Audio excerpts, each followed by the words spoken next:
Bom dia, boa noite, boa tarde para você do oitavo ano. Tudo bem, oitavo ano? Hoje a gente vai tentar fazer a nossa live pelo Zoom, mas antes eu queria gravar rapidinho aqui o nosso tema de hoje. Sempre eu vou fazer uma gravação do tema, porque, né, quando possível, vocês revê quando vocês quiserem, os pais de vocês acompanham também, né? E aí fica melhor do que às vezes a gente tentar fazer tudo de uma vez pelo Zoom e não dá certo, sair algo assim que não dá pra lembrar depois, não dá pra pegar, não dá pra rever, né? Então eu vou falar melhor aqui no vídeo porque fica melhor desgravado e aí depois todo mundo faz é, as suas anotações e pode rever quando quiser. Qualquer coisa também, quem não conseguir acessar o Zoom um dia aí, pelo menos já vai estar o vídeo aqui, você não vai perder conteúdo e nem orientação de como fazer a atividade. Assim ninguém sai prejudicado, tá bom? Então vamos lá. Eu quero que você abra a página agora o livro na página 174. Nós estávamos falando dos fatores que formaram já a Revolução Francesa. Vamos lembrar aqui. Nós falamos de uma França muito pobre. Muito não, extremamente pobre. E ela ficou extremamente pobre por quê? Por causa, né, da Guerra dos Sete Anos com que a França perdeu, né, por ter apoiado os Estados Unidos ali antes da dominação inglesa, o que no início perdeu e depois desenvolve de novo numa guerra, né, de independência, né, pelos Estados Unidos, que apesar de ganharem, porque os Estados Unidos ganhou essa guerra lá na sua independência de 1776, acabou, né, prejudicando demais a França, deixando a França muito endividada, muito vazia. Então, pelo fato da Guerra dos Sete Anos e do empobrecimento dos cofres públicos, né? Nós temos aí ainda o aumento terrível dos impostos que as pessoas vão ter que pagar por todos os prejuízos da guerra. Só que isso não é possível porque nós temos uma população e grande maioria camponesa, rural, e a produção com os impostos criou-se o problema seríssimo da inflação, tanto que o pão chegou a um preço de um salário mínimo, como já mencionamos, e as pessoas ficam muito mais pobres. Além disso, tivemos um fator natural, que foi um período de seca e um período de frio terrível no ano de 1789, o que deixou ainda a produção mais comprometida, a fome uma coisa generalizada e assustadoramente uma realidade. Muitas pessoas já estavam morrendo nesse processo, e então, graças à convocação dos Estados Gerais, que não havia chegado a conclusão nenhuma de como resolver essa situação, é que o terceiro Estado, que era os representantes do povo e o povo em geral, acabou causando aí o processo revolucionário, que é retirar a monarquia do poder, acabar com o absolutismo francês e toda a herança medieval que diziam que em pleno século XVIII a França ainda tinha. Por exemplo, a França era predominantemente católica.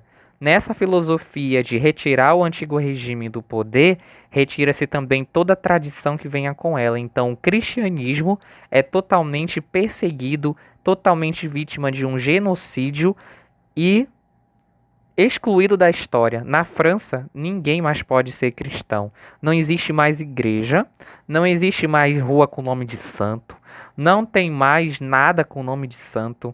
Ninguém pode colocar um nome cristão na pessoinha que nasce. A catequese, todos os encontros de oração são proibidos. A Bíblia é um livro proibido nessa época.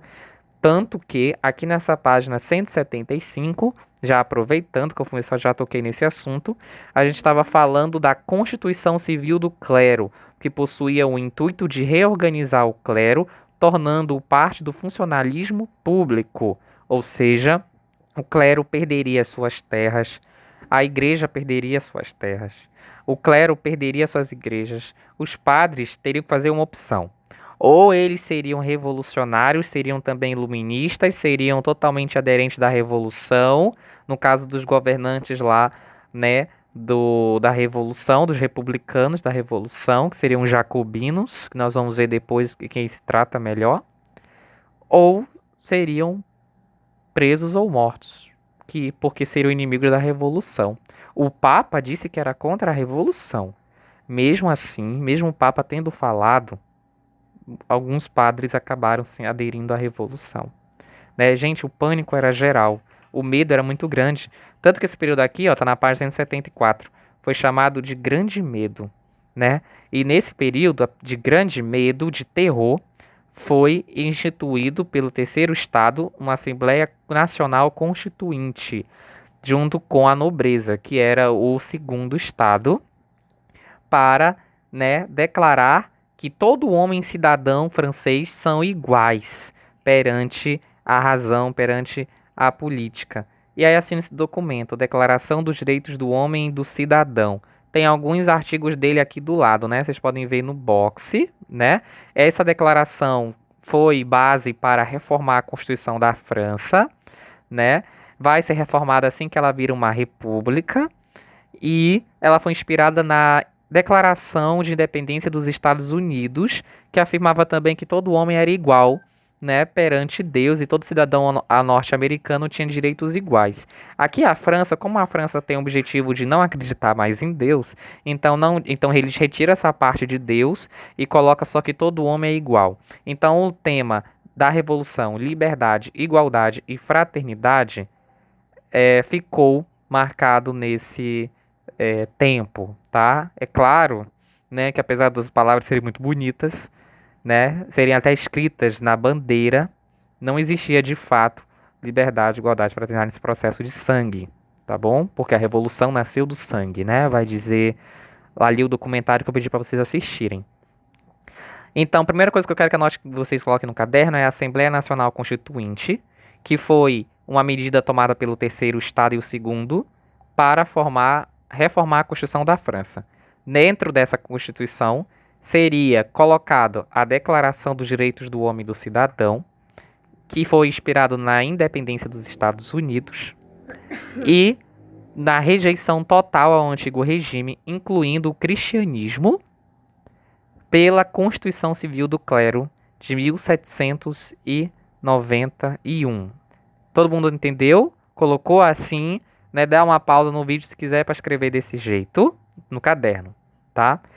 Finalizando o assunto, nós vemos aqui com essa declaração também que a propriedade privada protegeu a propriedade da nobreza e também da burguesia, né?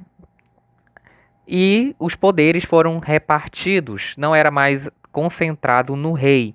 Então foi o poder executivo para os auxiliares que era desse rei, todos os parlamentares, o legislativo, que haviam sido eleitos por voto censitário e tinham a obrigação de elaborar essas leis, né? E o poder judiciário, que era formado por todos os juízes e magistrados. Só lembrando, como está no box ao lado, o voto censitário é aquele voto que você tem direito de fazer por base na sua renda. Tá bom?